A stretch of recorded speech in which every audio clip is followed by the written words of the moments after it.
తూర్పుగోదావరి జిల్లా రాజమహేంద్రవరంలో కల్తీ పాలు ఘటనలో మృతుల సంఖ్య అంతకంతకు పెరుగుతోంది. అనారోగ్యం పాలైన వారు వృద్ధులు, చిన్నారులే కావడం పెద్ద విషాదం. అప్రమత్తమైన అధికార యంత్రాంగం కారణాలను అన్వేషించే పనిలో పడింది. కోరుకొండ మండలం నర్సాపురం గ్రామానికి చెందిన వరలక్ష్మి డైరీ నుంచి సరఫరా అయిన కల్తీ పాలే పలువురి అస్వస్థకు కారణమని గుర్తించారు. డైరీ నిర్వాహకుడిని పోలీసులు అదుపులోకి తీసుకుని కూపీలాగుతున్నారు. కల్తీపాల వ్యవహారంపై రాష్ట్ర ప్రభుత్వం స్పందించి సమగ్ర విచారణకు ఆదేశించడంతో పాటు బాధ్యులను కఠినంగా శిక్షిస్తామని తెలిపింది. మృతుల కుటుంబాలకు 10 లక్షల ఎక్స్గ్రేషియా, ఆసుపత్రిలో చికిత్స పొందుతున్న వారి పూర్తి వైద్య ఖర్చులను ప్రభుత్వమే భరించేందుకు ముందుకు వచ్చింది. పాలను స్వచ్ఛతకు మారుపేరుగా చెప్తుంటారు. అటువంటి పాలను అమితమైన లాభార్జన కోసం కాలకూట విషంగా మార్చడం నిజంగా దురదృష్టకరం.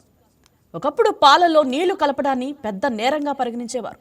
ఇప్పుడు పాలంటే హడలెత్తే స్థితికి కల్తీ దందా చేరుకోవడం అందరినీ ఆందోళనకు గురిచేస్తోంది. పాలు ప్రజలకు నిత్యావసర వస్తువు. పసికందుల దగ్గర నుంచి వృద్ధుల వరకు పాలే జీవనాధారం. పాలు తాగితే చాలా వరకు మన శరీరానికి కావాల్సిన సంపూర్ణ పోషకాలు సమకూరుతాయన్నది ఆరోగ్య నిపుణుల మాట.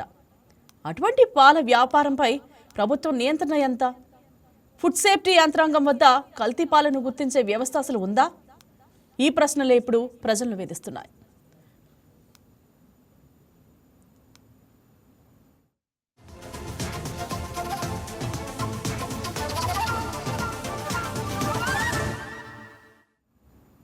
గతంలో రైతులు తమకు తాముగా నిర్వహించుకునే సహకార వ్యవస్థ బలంగా ఉన్నప్పుడు పాల కల్తీ ఉండేది కాదు. కానీ ఇప్పుడు పరిస్థితులు పూర్తిగా మారిపోయాయి. చిన్నా చితకా డైరీలు సైతం లాభాల కోసం తప్పుడు దారులు వెతుకుతూ ప్రజల ఆరోగ్యాలతో చెలగాటమాడుతున్నాయి. ప్రజల ఆరోగ్యాలను హరించే సింథటిక్ పాలు, యూరియా వంటి రసాయనాలతో తయారు చేసిన పాలు మార్కెట్లోకి ప్రవేశిస్తున్నాయన్న ఫిర్యాదులు వస్తున్నాయి. కల్తీకి కాదేది అనర్హం అన్నట్లుగా పల్లెలు, పట్టణాలు, నగరాల్లో అక్రమాలు సాగిపోతున్నాయి. తాగే పాలు, తినే కూరలు అన్నింట్లో కల్తీలే. ప్రజారోగ్యంతో వ్యాపారులు చెలగాటమాడుతున్నారు. వీరి ఆటకి ప్రభుత్వం చెక్ పెట్టాలి. ఆ దిశగా ప్రభుత్వం చొరవ చూపాలి. పర్యవేక్షణకు పూర్తి స్థాయి సిబ్బందిని నియమించాలని ప్రజలు కోరుకుంటున్నారు. ఏదేమైనా పాలతో సహా యావత్ ఫుడ్ సేఫ్టీ బాధ్యత ప్రభుత్వానిదే. అందుకు పటిష్టమైన వ్యవస్థ అవసరం. లేదంటే ప్రజల ఆరోగ్యం ప్రమాదంలో పడుతుంది. పాల కల్తీపై మరింతగా చర్చిద్దాం. ఇదే అంశం గురించి నూజివీడ్ నుంచి కళాకారుడు రాజేష్ ఫోన్ లైన్లో సిద్ధంగా ఉన్నారు.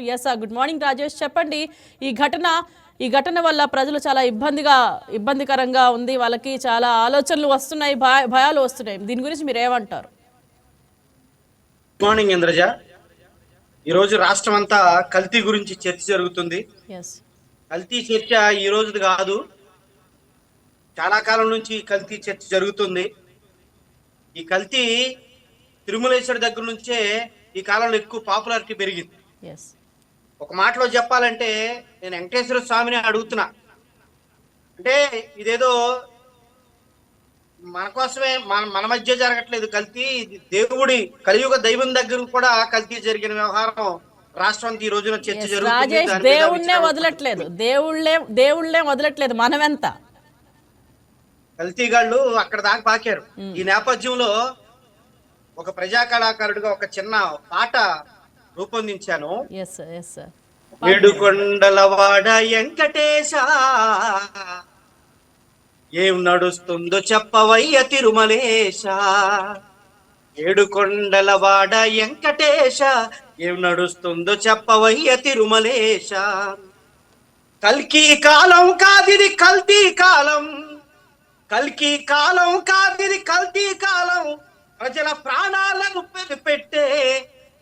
ప్రాణాలను బలిపెట్టే దోపిడి కాలం. ఏడుకొండలవాడ వెంకటేశ, ఏం నడుస్తుందో చెప్పవయ్య తిరుమలేశ.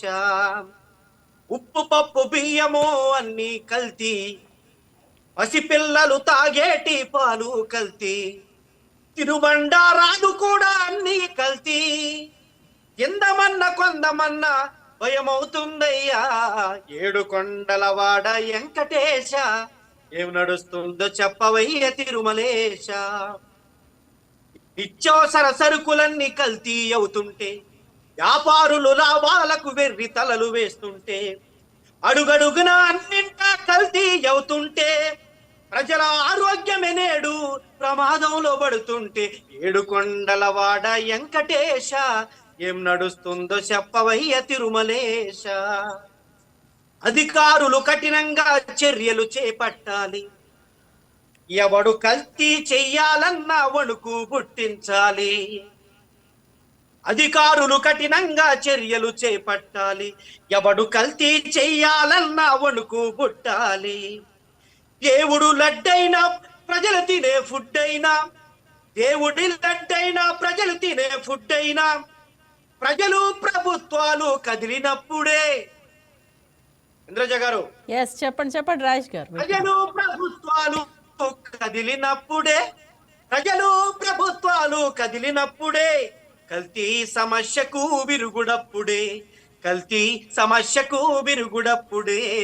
ఏడుకొండలవాడ వెంకటేశ ఏం నడుస్తుందో చెప్పవయ్య తిరుమలేశ. కల్కి కాలం కాదిది కల్తీ కాలం, ప్రజల ప్రాణాలను బలిపెట్టే దోపిడి కాలం.